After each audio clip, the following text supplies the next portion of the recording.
Well, we are on air now, and we're going to give it a couple minutes to let people join. They kind of get an alert when YouTube goes live, so we'll see who's going to join us this evening. Lori, I'm so excited to have you here tonight. It's always fun to have a I'm guest happy on. to be here. Yay. You're like, I feel like and it's an odd thing to say because we haven't seen each other in person too often, but I feel like you're a sister in a couple ways. You have a forever business as well as you live in South Dakota where my daughter is. So, Yeah, when we figured out that that was something we had in common, we're like, hey, it's sort of realize it's such a small world when all of a mhm. sudden you start recognizing where people come and go. And it's like, oh, I've been there too. So, yeah. Yeah. Well, Sioux Falls is on the east side of the state and you're on the west side, I think. So Right. More you towards the central. So, yeah. Yeah.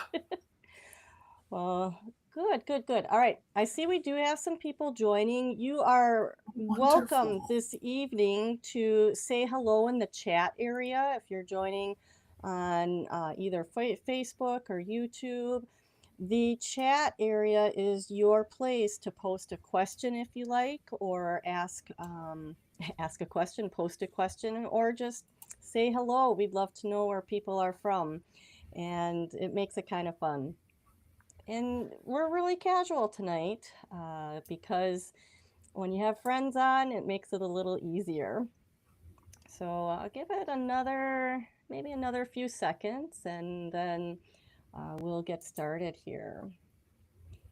And I just want to point out Wisconsin is the craziest state. I want to know if South Dakota is like this. On Wednesday, we had 55 degrees. And the next day, it was a snowstorm and it was like 15 degrees. That's We have crazy. had we've had an unusually mild winter here in South Dakota. And I'm not out by the Black Hills. I'm still about 3 hours from out in the Black Hills where Mhm. the elevation's a little higher, so you do see snow out in that area. Sure. But in the central part, it's been strange. What little snow we have, yeah, you hit one of those 50-degree days, it's gone. Just gone. And now the wind is blowing and we're in a winter weather advisory, so who knows Mhm. what'll happen overnight. You never know. We have someone, Steve, joining us from Salt Lake City. Thanks for letting us know, Steve. I just spoke with a gentleman from Salt Lake City 2 days ago, and he said it was getting a little chilly there, but I think only in the 50s, maybe, or 40s. Maybe I don't really actually recall. It's my age. It's harder for me to remember those little details. But thank you for joining us tonight. All right, you guys, I think we are going to go ahead and get started. This is a special edition of Live with Molly. I work really hard to answer people's questions and make sure that they have what they need to work on their photos, save family memories, and so much more. This evening, I have Lori Lafferty joining us, and we'll have you. We're going to learn more about you in a bit and your photo organization project that you have. I do have a few announcements first, so I'm going to just get that screen up here. If you've been following for a little bit, you may remember that we have a cruise coming up in February, and there is still time to join this. So I'm going to just post this up here in the screen, and you can take a look at that. The cruise is coming up February 16th through the 21st, and my friend Krista Kowalczyk and I are going to do some little classes on the board, and then photo walks during the places that we stop, which is Cocoa Bay and uh, actually Cozumel got changed to the Bahamas. So if you want to know more, you can definitely reach out. I am going to put links in the chat area here for both this and a new live course that I am launching this January. So let me tell you a little bit about this new course. I have um, usually every 3 or 4 years, I need to redo my course, and I do it live so that I can make sure I'm answering the questions that people are asking currently, and then I update my materials. So this is a program that starts like a week from Monday. It's all recorded, and there's support for 12 months in our community. And the link is in there if you want to check that out. I really think the key to saving photos is to work on them routinely. And that's why I offer these classes. Not only do we have classes, we have workshop time, and then we also have specific 3 hour workshops where people just work on their projects, whether it's print or digital organizing, and then they get stuff done. So those are some of the things that are coming up. If you are watching this on YouTube after the fact and you have questions, or Facebook, you can always put another question in and I'll answer it on a future show. If you're catching this on Spotify, I highly recommend that you subscribe to our YouTube channel, because occasionally, like this evening, I'm going to have some graphics and we're going to be showing some pictures. So just a word for that. All right, those are the things that I wanted to just quickly cover with everybody. So now I want to introduce you to Lori Lafferty. She is the owner of Photo Legacy Digital Solutions. She has her own memory preservation business, and she is a forever ambassador. She and I met because we were on the Forever Advisory Committee together. And that was for 3 years. It started after the pandemic. And we got to, share a lot of our insight, as well as test different features that Forever was going to be introducing. So I'm just trying to bring up a picture. But Lori, how long have you been helping people with their memories? This year, so 2026 is going to mark year 10 for me. And it's crazy because these 10 years have just flown by. It's amazing the people that I've met and the people that I've helped. And yeah, this is such a need. This is such a need, no matter where you're at. Everybody needs that help. You'll hire somebody to help you with your taxes. Why wouldn't you consider helping somebody to help you with your photos? So yeah. So Lori and I were just chatting in general, and I'm going to put this picture up here. This is a picture that somebody snapped of us at an advisory committee meeting. It's not flattering, but it's a memory together. And the next time we're around each other, we'll get a better photo. But I have Yes, another. definitely. I have another picture here. Lori really focuses on digitization. So her work with clients is helping them prepare digitization orders to send into Forever. And she spent some days at the South Dakota State Fair, right? Is that where this is? That is correct. So yeah, they're 10-hour days in a 10 by 10 booth. And yeah, for that the 6 day fair, I believe, is the number of days. So yeah, the days sometimes can get long, but the more people that stop by, the it's enjoyable to talk and meet with Mhm. folks. Definitely. Definitely. So that's a little bit of background about Lori's, work. And what was interesting when we started talking about just photos, she mentioned that she had a project she was working on.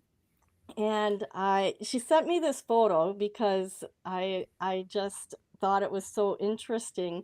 I don't know if this was really your strategy, but you were starting off with, making piles that are for saving, for ditching, or maybe, if you didn't know, the yes, no, maybe strategy. So, tell me more about that, because I think I've heard of that before, but I hadn't ever met anybody doing it. So time is so precious for me because I have a lot of irons in the fire. And so when I'm taking a box out of memories, it's a mismatch of all sorts of things. And I was like, okay, there's got to be an easier way to do this. And I'm like, okay, maybe I need to start by organizing the box, So let's make it super easy. Let's just do a yes if I want to keep it, get it digitized, regardless if it's newspaper, if it's photos, whatever it is. And I'll put stuff in the no if it's something I don't want to digitize. And all the other things that I'm not sure about, I'll just put them in a maybe file. And I thought, okay, this is a great way to get through things. And then I can get the yes stuff sent out. Well, Molly, the maybe pile got a little large. Oh, Really, really large. oh no. So my little photo organizing ears perk up at this situation. And I don't know, do you have any um like sense of what to do with the maybe pile, or are you really stuck? The maybe pile was okay, maybe I need to ask my aunt for who is in this photo. It was also one of those that my mom made when she got film developed back in the good old 35 millimeter days. Well, she would purchase double prints. Well, then lo and behold, if she paid 99 cents, she would get triple prints. Now, unfortunately, these triple prints aren't all together.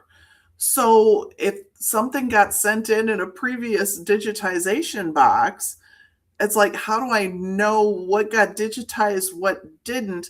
So sometimes things were like, well, I think I digitized, but I'm not sure. We'll put it in the maybe pile. Mhm. Hence the reason why the maybe pile can get out of control real quick. Mhm. So the concept of the yes, no, maybe initially is very good, but So was that your strategy, or had you heard it somewhere else? it was really my strategy because I had to sit there with this box. I'm like, I've got to come up with something. Nobody there is. Well, I didn't really search. How am I going to organize my family's memories? Mhm. My siblings weren't in really interested. They're Mhm. interested in the photos, but they're more interested in somebody get these organized so we can do something with them. you Mhm. know so like they say, one person in the family inherits the stuff. Well, I want to get through this stuff so Mhm. then everybody can Yeah. enjoy it. So this is a really good case study. And I'm going to just show this next slide, which I kind of sneak peeked. This is your work area. And I know you've got another photo of the work area onto your daughter's bed. And Yes. there's a lot of piles there. So, that's a lot to look at. And this is part of what I have tried to do at Pixology, because we've been organizing people's photos since 2013, and getting it out that there's a way to do this that might make life easier has been a mission of mine. So I'm sorry you're my example, but I'm really grateful that you would let me talk about this. It's all good for someone else to learn from someone else. Right. That's the best compliment one can get, is you just continue to learn. So I know. I've got my pen and I've got my paper. Molly, tell me what I All should do right. different. Well, and before I show you one slide, I want to ask you, what's the most frustrating part about this? Right now at this stage, because my mom passed in 2024 and my dad passed in 2025, the most frustrating part is finding a photo and you don't know who's in it.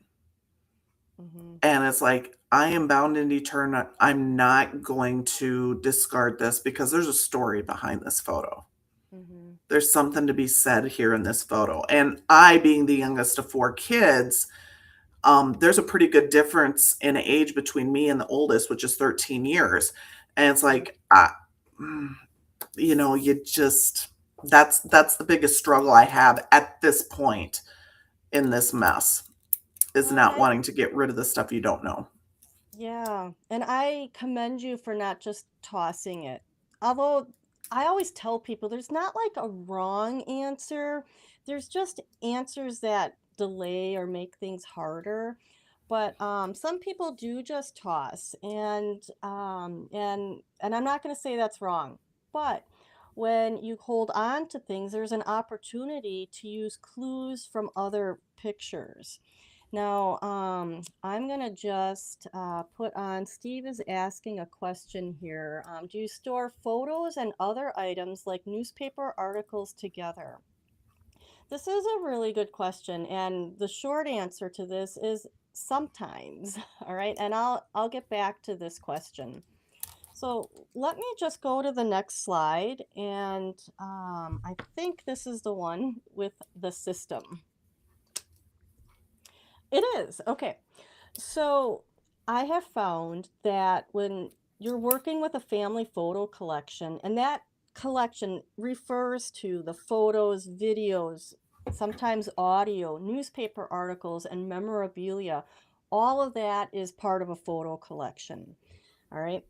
There's three general tasks that I think have to be done. There's the organize, which should come first. It's should come first because if you digitize something, you're in that dilemma, oh, did I scan this already? So digitizing is second.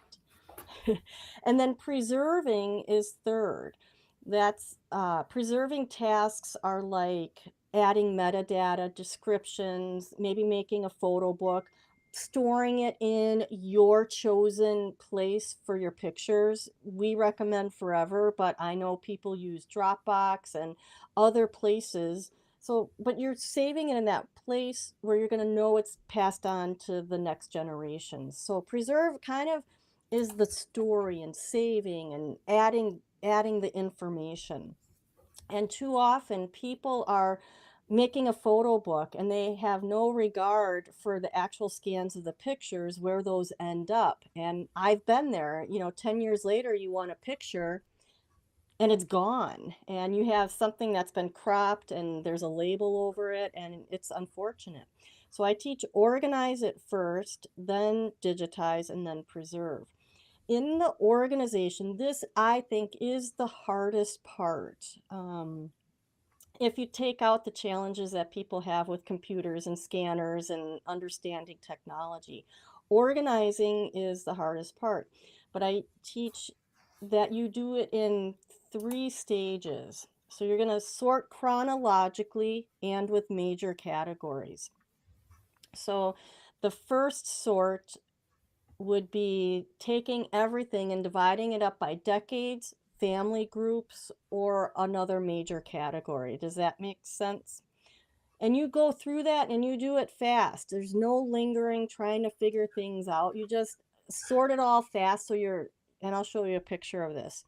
Then the second sort is going through and organizing the decades by years, the family groups maybe by decades. You're taking each big batch and you're breaking it down and systematically. And during that process, you will come across the duplicates and the triplicates. When you do it all as a all project, instead of taking one box, this year, another box next year, that's just a recipe for crisscrossing and deduplicating or potentially throwing something away that was important. And then the third sort is taking it one step further, dividing the years up by months and, just fine tuning the organization. And quite often we see even in old pictures, and in what I saw of your families, I don't know that you have a ton, but we see that there's old pictures that have notes on the back of one Mhm. that help you with another. So when you can organize it all, that works really well. the newspaper articles kind of fall into a memorabilia category. And generally, I set aside newspaper articles and memorabilia for, oh, I have my dog here at work. Can you hear that? Okay. Well, anyway, so He's saying the, hi. yeah, someone's in the hallway. So we have memorabilia. I'll just shut the door.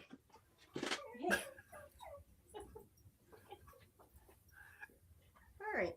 That is a new one for Live with Molly. I thought it was going to be really good. So the memorabilia, I usually set that aside because that is something that slows organizing the photos down. I don't set it aside with the purpose of keeping it separate forever, but I know when I'm working on my mom's, high school years and there's an article about her, doing whatever extracurricular activities, that will end up with her pictures at some point. Like I'll have a batch that's high school and the pictures with that newspaper article would be together. So hopefully that makes sense. Now, let me just show you a couple things here. So this is just all of, not all of the stuff, a lot of the stuff that has been given to me. Like we just end up being the inheritor. There's always someone in the family. This is a lot to look at. It's overwhelming. We Mhm. have things in professionally framed frames, and no one wants to take that stuff apart. All right, so this is like getting it all together in one place, and then this is me taking an hour, like maybe 2 hours, and I'm dividing it up by family groups. So I have my parents photos and memorabilia in these two boxes, bins. I have my Cordis family in one. I have my husband's family in another bin. And you can see how I've like divided it up. All right. And if you have a bin that has a whole bunch of stuff mixed up, just have a mixed up area like I have here. It's just mixed stuff and it will slow you down in that first sorting. So that's kind of the idea. And then you're going to work on each topic area. So maybe I would start with my mom and dad stuff and work on that and pack the rest of this away. Does that make sense? Yeah. Yeah. And what's interesting is sometimes families passed pictures around, and so you do have duplicates that come back together. I even think people shuffle their pictures. Like, I don't know how it happens, but they shuffle them, and there's just no rhyme or reason to when you're looking at a bunch of. So, when they come back together, it's a source of joy for me. So let's pretend, that this next photo is not that same project. But this next photo is kind of the end result of organizing photos from one family that starts from the 1950s through the 2010s. And each box here holds about 1,000 photos. So we're looking at close to 10,000 pictures. And not everybody has that much. All right. So hopefully you're not in that situation. I bet you have just a couple. And the blue dividers are for the decades, the green dividers are for years, and the orange dividers are for the months or special events. So it really helps you look at, it helps you understand what you're looking at. We used to just use all green dividers because that was our logo color. And it was really hard to look at all green dividers. Here now, I can clearly see, the 2000s probably take up, a lot. And it's just a visual way to look at it. And that's your goal, is to create batches for scanning. All right. So now each of those dividers are a batch.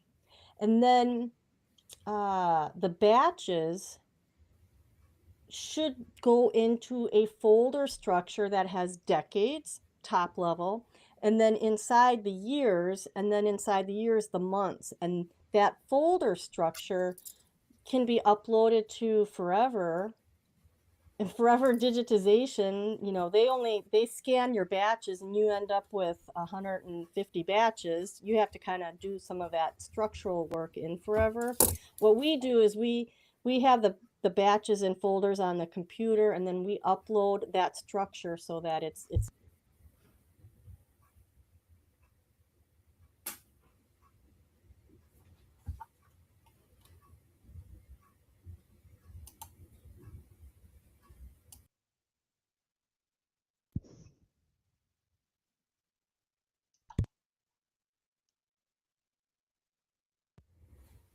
I lost audio. Oh, you lost me because I accidentally muted myself. Oh, there we go. I thought it was me. I was Yep. like, what happened? No, no. No, I don't know why the microphone has a mute button on top. Like you just hit it and then boom. So, does that help you kind of give you some ideas? Yes. Uh, So basically, Molly, what you've been telling me, and this does make complete sense. I was putting the cart in front of the horse. mhm, So it's like I the main focus, in all honesty, I don't like these boxes. I don't like the boxes. They scare me because it's not just photos, it's everything mixed in. And I'm like, mhm, okay, I'm just focusing on one box. And then I'm trying to digitize that box, but that's not the correct way to do it. The correct way to do it is to deal with each box, but pause and then, okay, now let's start taking the second box and fitting it in to get this type of mhm, file structure. It's totally mhm, brilliant and it makes complete sense, mhm, organized mhm. sense. Yeah. I know. So, so that's a little bit about the system. Now, let me just bring on the pictures that you had shared because there are some interesting things in here that I think people will enjoy hearing about. So let's just go. I'm gonna be sharing my browser. So here we go. So we'll just start off with this photo. Was this a slide? So yes, it was a slide.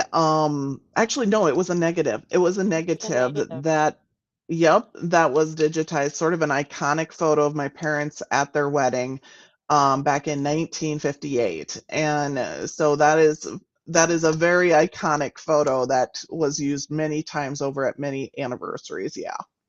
It's beautiful. Yep. Beautiful photo.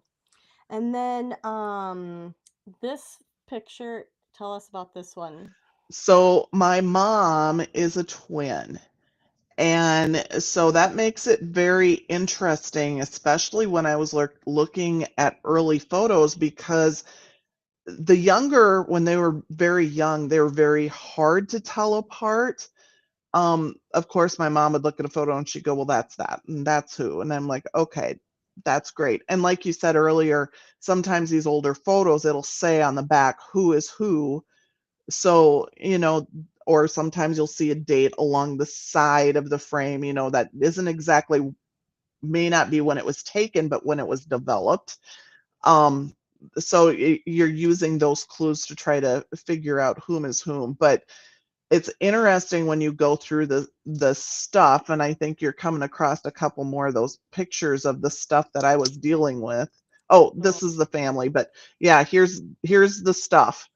And so it's a mix of things. So in this box, we've got everything from loose photos, the green container, that's recipes. So, mhm, and I'm sure there's some newspaper clippings and everything else. I think in the box below it, I even see a yellow cheerleading skirt from one of my sisters got in there. So when you're looking at these, they're completely disorganized. I mean, no rhyme or reason. You may even find a full newspaper and not even sure why this newspaper from 1978 will be in there. mhm. And so going down that trail of memorabilia, yes, you can get lost very quickly. And you did have a newspaper article in there. Tell us about this one. So this is my mom's twin sister. And sometimes when you find these newspaper clippings, you have to stop and go, okay, what? And I had to read this one about 3 times, and it stopped me in my tracks because my mom's twin sister, she did get married, but not to the person in this engagement announcement. And so you can see it was in the Society News, which was a big thing, and it's dated 1960. Um, and I asked my dad, who was alive at the time, I'm like, Dad, do you remember this? Because my mom and her sister were like inseparable. And dad goes, I'm not really sure. So who Yeah, knows what you might find in a box? I mean, it's true. It is true. We just had a client who gave us a tin that had a Civil War diary in it. And it's like firsthand account of fighting at Gettysburg and the maneuvers of the Union Army all the way to Lookout Mountain, where he was actually mortally wounded, and someone else filled in, what happened. And yeah, these boxes, like, there's treasures waiting. I just mhm, wish people would be like, I'm gotta get to that. right, Yeah. right. Oh, that's a very cool. And both your parents are gone now. And did you Both have of my any parents are gone. did you have any opportunity to talk with them about the photos before other than this? You know, I was working in this photo business as they were going through their later years of life. And it was a touch and go with my mom, who was also suffering from the side effects of dementia. And so you had to pick the days upon which you could really have those conversations. I was blessed enough and fortunate enough that at one good moment she was able to um, let us have the wedding album. And she had written every 5 years in their anniversary what they had done. So it was also like a diary. And we were able to get that digitized. But to go through these boxes, Mm, she had no interest in it whatsoever. Dad, on the other hand, he just wanted to see his military slides, from when he was stationed over in Hawaii. And so I was able to find those and was able to pull them out. And so he was able to enjoy those photos and break into stories just by seeing those photos. So it is amazing. And, whether my siblings get involved or really want to dive deep into this, I'm already seeing their next generation. So their children, they know me as that resource. And I think that's great. So the minute that somebody says, well, nobody will care, you don't know. It may not be the current generation, but it might be the next or the next that all of a sudden they're interested in the family roots. mhm. Or you have um a moment where it matters. I my cousin is dealing with cancer. Like, it's Mm, it's not good, and he and my sister and I actually spent time going over pictures together yesterday, and it was so it was such a gift. He's never been one to be really sentimental, but it mattered at that moment. So right. uh, I'm glad you had what you did. And, we can't go back and second guess ourselves because, life is life. So, yeah, thank you. Let's see. Oh, that was the photo there. Let's go back and see if there's. So, what were you doing spreading the pictures on your daughter's bed? Okay. Oh, that's And one so of your this is boxes, eh? this is sort of funny. So if you look up towards the pillows, I was actually dividing them by families because there's certain other brothers and other sisters where it's specific to that particular family. And Mm-hmm. so they will be given their photos and gone, here are your photos.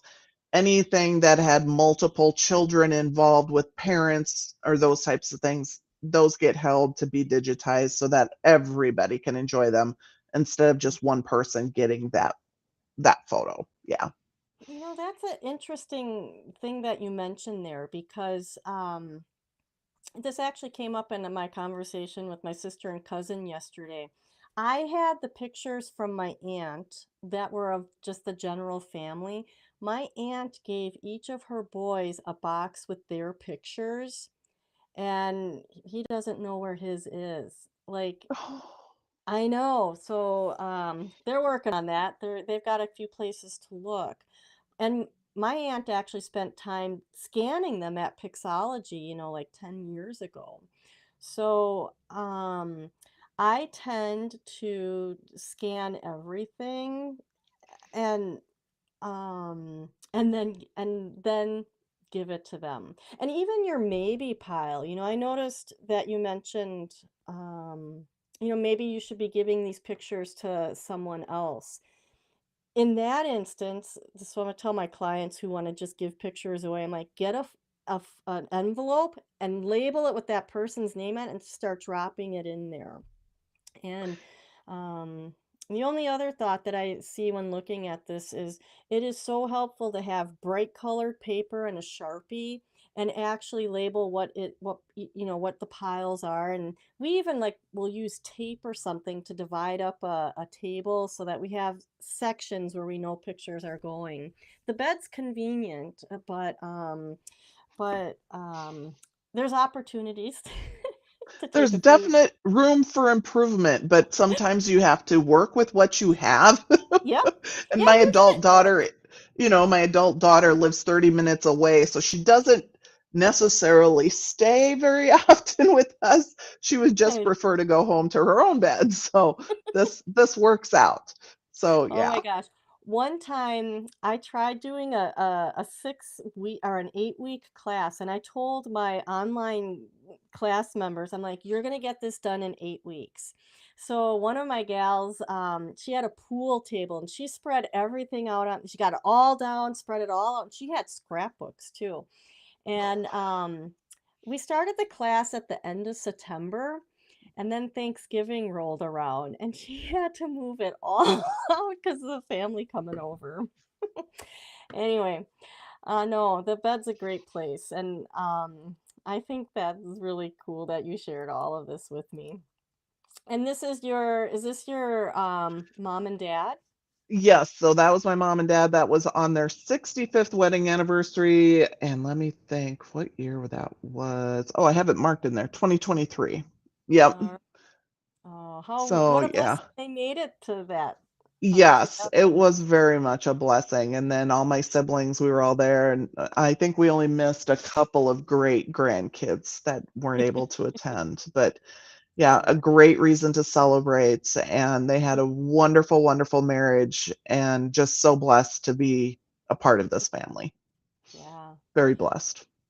Well, Lori, thank you so much for being our case study, and I just think it's really helpful when people are willing to share and get some tips, and it'll help other people. Like there's so much out there that takes our attention away. So when you can work on your pictures, having a few pointers, can help.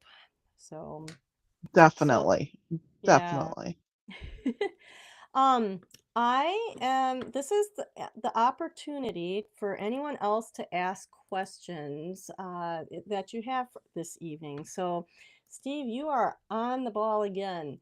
So you're asking about scanning newspaper articles and other large items that can't go through the Epson Fast Photo.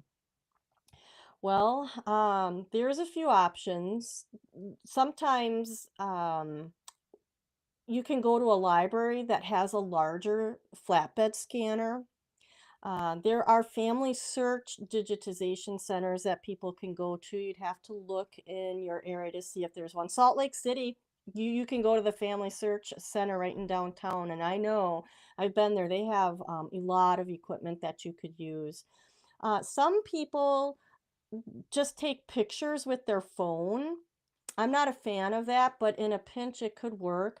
PhotoMine is another app that can take pictures of, it says it's a scanning app, but it's really taking a picture and it uses AI to capture the image and make it better. That's an option. I think it's like $40 a year, and you just do it with your phone. You can send it to a digitization center. Forever's digitization does large items. So you have a couple options. Sometimes people scan it in pieces and then use stitching software or Photoshop to put it together. Uh, so that's a few ideas for you. I hope that helps. That was a good Uh, question. mm-hmm. Yeah, and I do have a couple other questions that some of my viewers on YouTube have asked. So let me just pull those up real quick. And again, if you're watching, feel free to throw a comment or a question in there. We are happy to answer them. Right, Lori? You bet. We'll take a stab at it. All right, I got to just get my next slide up here. So these are, and Lori, are you good to be here a little bit longer? I know we're going. We're good. Okay. All We're right. good. All right. So now you're going to see some of the questions that I get asked. So I have a video out there about copying photos from your iPhone to a PC. And I thought this was an interesting question from Ken's. He found it easy to copy the images. So you use a USB cable from your iPhone to your PC. In most case, I'm going to say in a lot of cases that works.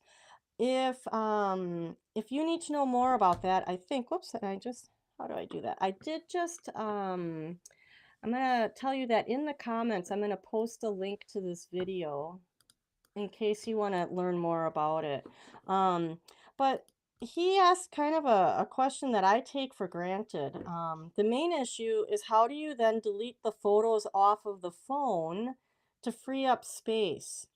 So on an iPhone, you literally can just let me get it open here. Like I took a picture just to remind me of what my slides were. On the picture, you can just hit the delete photo. Now, it gets kind of crazy because if you want to delete more pictures, like more than one at a time, you're going to click select and then you're going to put a check mark. Well, I just opened it. You just, I, Yep, you just select the pictures, you just pop a little check mark on the ones you want to delete, and then you hit the trash can. In this day and age, a lot of people aren't deleting pictures, like any pictures, and you should, but in the past, we used to delete all the pictures once they were safe on our computer, and you can just do that. Apple does like to push the iCloud storage. I can't deny that. I'm a victim. I'm hugging the 200 gigabytes. Anyway, all right. So hopefully that helps, Ken's. And I shouldn't assume that people just know how to delete photos.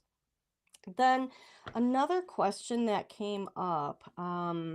This was on a video I did for Windows File Explorer. So I teach to save photos on a computer, and this person, his name is Philip, mentioned that I focus on photos. Very good pun. Um, do movies have a different protocol for organizing? And as I put it, enjoying. Your family videos belong with the pictures you took at the time. Oh, crap, I didn't save I just said that on live air. Okay. Here, the movies have a different protocol for organizing, as you put it, enjoying. And my answer to this is videos belong with your photos. All right. You don't want to separate them out. Sometimes in copying processes, the video loses its date taken. You really need to keep it with the pictures. Um, and Forever is a good place for movies. You do need to have, in my opinion, the permanent streaming plan.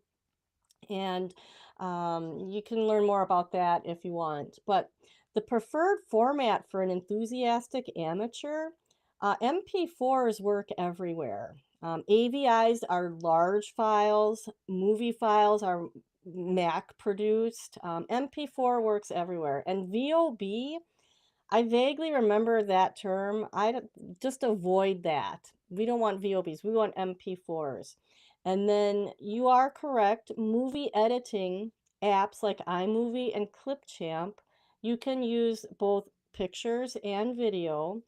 And you're asking how to best file the art or archive the original material of both stills and the movie clips.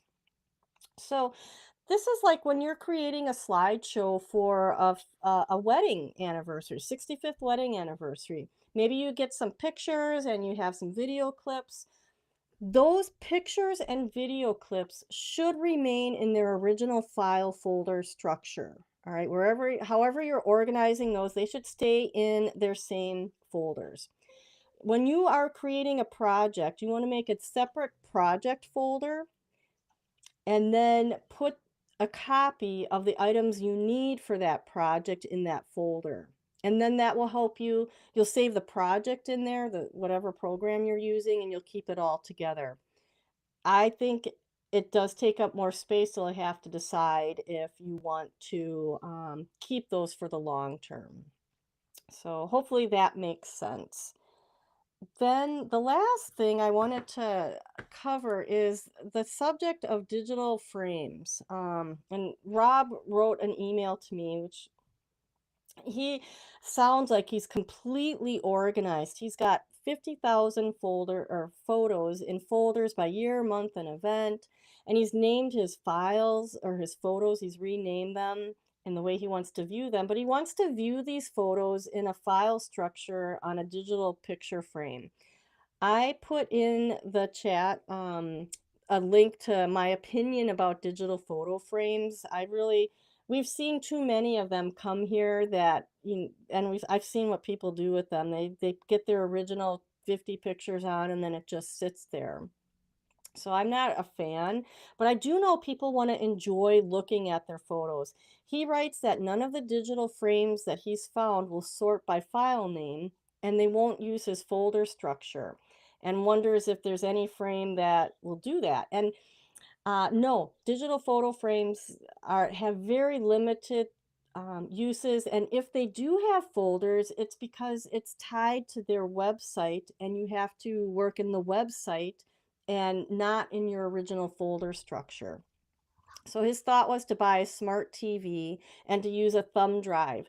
I completely recommend this. We have a Roku TV here at Pixology, and we frequently put in our USB drives for our clients into the TV, and we just put the slideshow on. A Roku TV works. I'm betting they all work like that. So yes, get a smart TV. All right. So that was a good question from Rob. So those were the things that I wanted to cover tonight. And I really appreciate those of you who stuck around the whole time. And Lori, thank you so much for joining. Do you have any last thoughts for this evening? Do not wait to try to go through your photo mess or your family's mess. Make an afternoon of it. Make it something that you try to do regularly, and try to keep it up. So yeah, no difference in maintenance on a car. You need to do maintenance on your memories. Maintenance on your memories. I love it. Yeah. All right. Well, then we are going to wrap it up. Next week, Thursday at 6:30 will be our next episode, and I haven't determined a major topic yet. I'm pondering one that might deal with AI. We'll see. But of course, if you guys think of anything, you let me know, and I'll make sure it's on our agenda. Lori, thank you so much for joining. And what I'm going to do is wrap up the stream, and I hope to see you guys again soon.